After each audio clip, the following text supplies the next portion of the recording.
Hey YouTube, what's good and welcome back to yet another video. And today we're going to be doing something a little different. Consider this, I guess, part one of a multi-part series, and we're going to be talking about how I build my decks. So if you don't know who I am, my name's Ryan.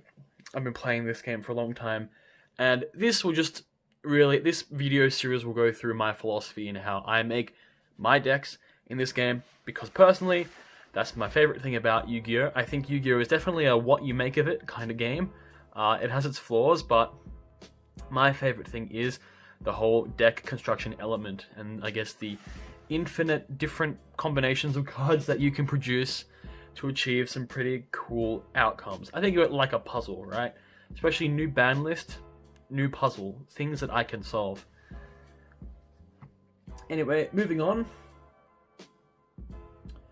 So I guess where to start, my initial starting point would be I get an idea or I get a concept. It could be an archetype, it could be a specific card, it could be a certain play style, if you admit that play styles exist. So for today's example, at the time of recording this video, I haven't built the deck that we're going to build. So we're going to try and do it as we go through our, various analytical ways and methods, but, let's just calm down a little bit and don't be too fancy.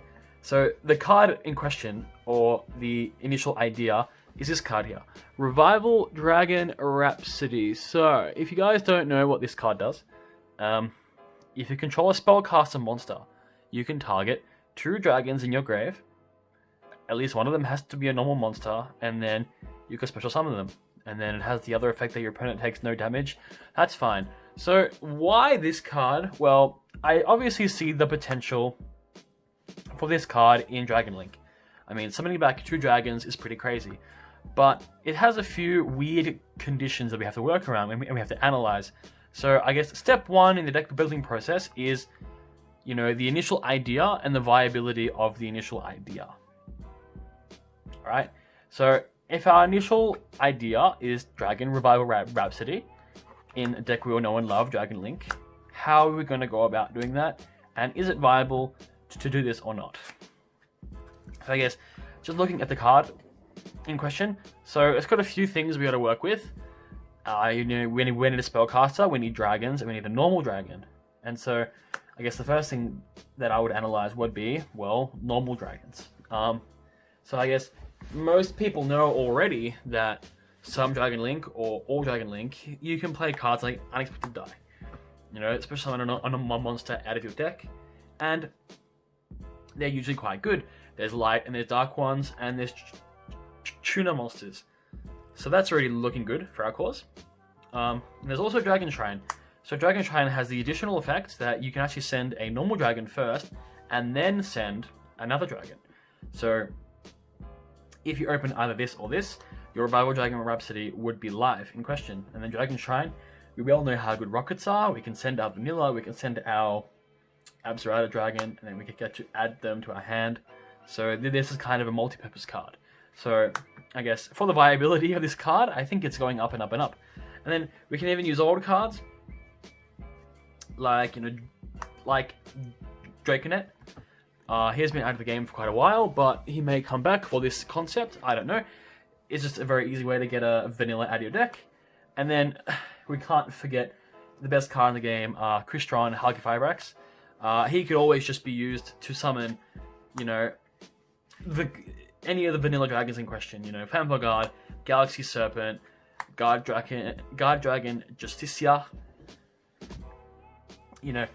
There's a lot of cards that we can play to make this live.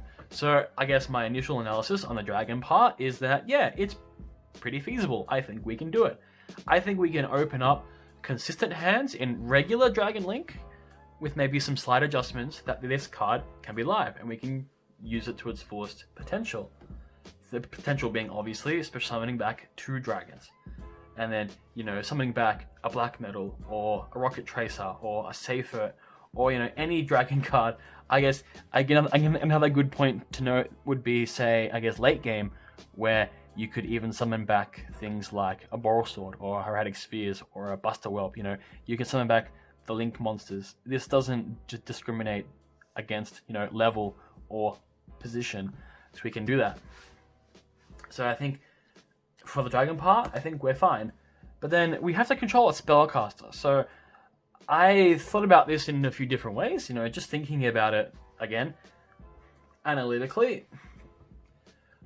You know, we could play spellcasters. Like, what extenders exist in the game, you know?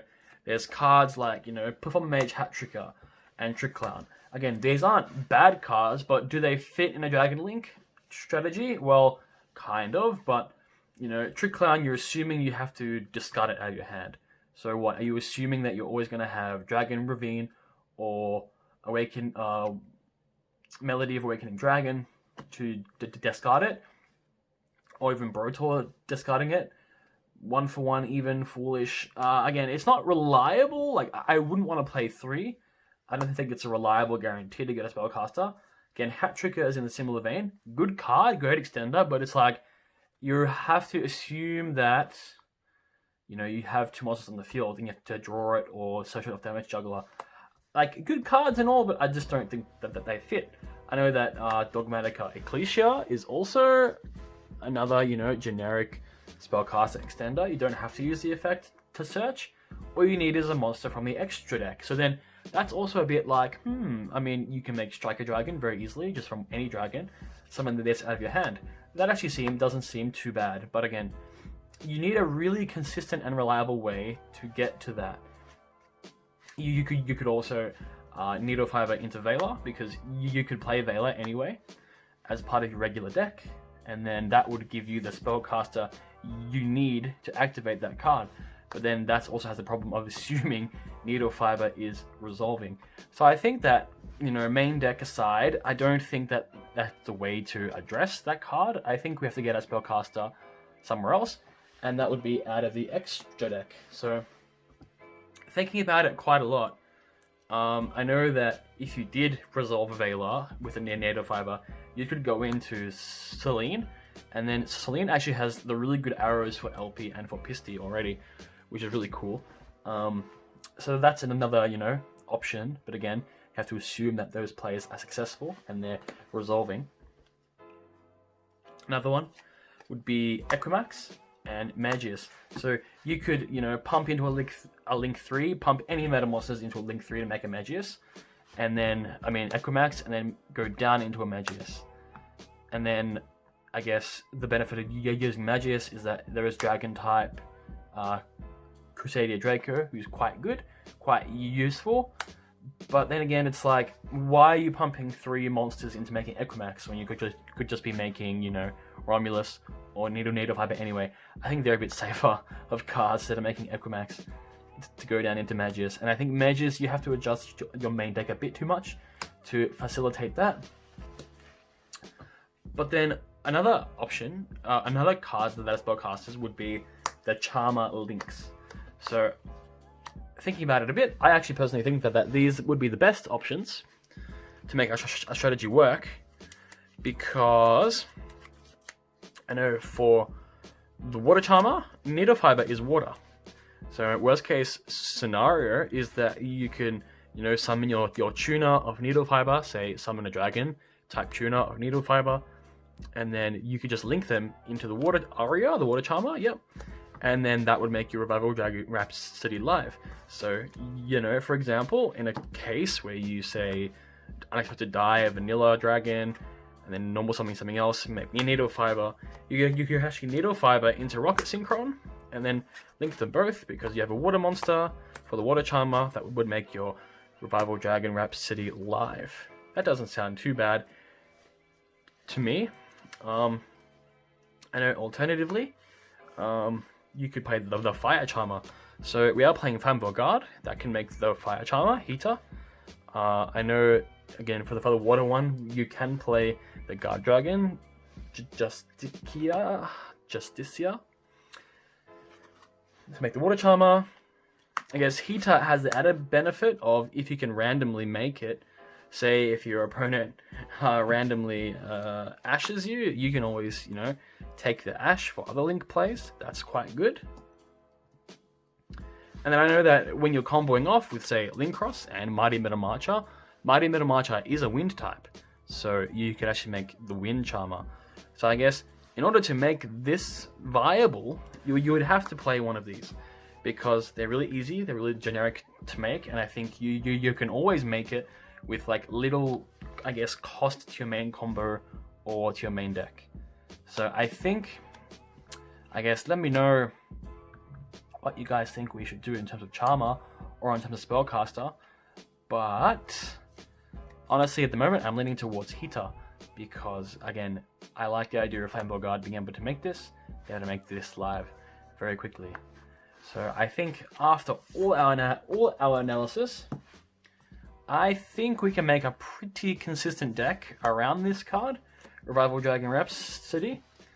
Or like not around it, but a deck that can use this card just as a 1-card summon 2 dragons for free. And we all know what free dragons means, guys. That means LP, that means Pisty, that means full combo, and about 10 negates. Anyway, guys, thank you for tuning in to part 1 of our, I guess, deck building exercise. How I personally make my decks. Remember that, guys, not everyone makes their decks like this. There's a lot more that goes into it, but for this channel and for, you know, these crazy combos that I think of all the time, constantly always going, not much to do in lockdowns, honestly. But yeah, I just really enjoy that deck building aspect. So remember, guys, deck building part 1 is to have your initial idea, your initial card or inspiration, and you want to analyze that and run with it to the best of your ability. So stay tuned for next time, where in part 2, we'll be going about, I guess, what I call the end result, the end field, as in, what do we want to actually do if we draw this card? What's the best outcome? Or what's the best 1 or 2 card combos that we can achieve in our deck? You know, guys, thanks for tuning in. Remember, like, comment, and subscribe if you enjoy what you see, because there'll be much, much more, hopefully daily, hopefully every second day. Anyway, thanks for tuning in, guys. Peace out.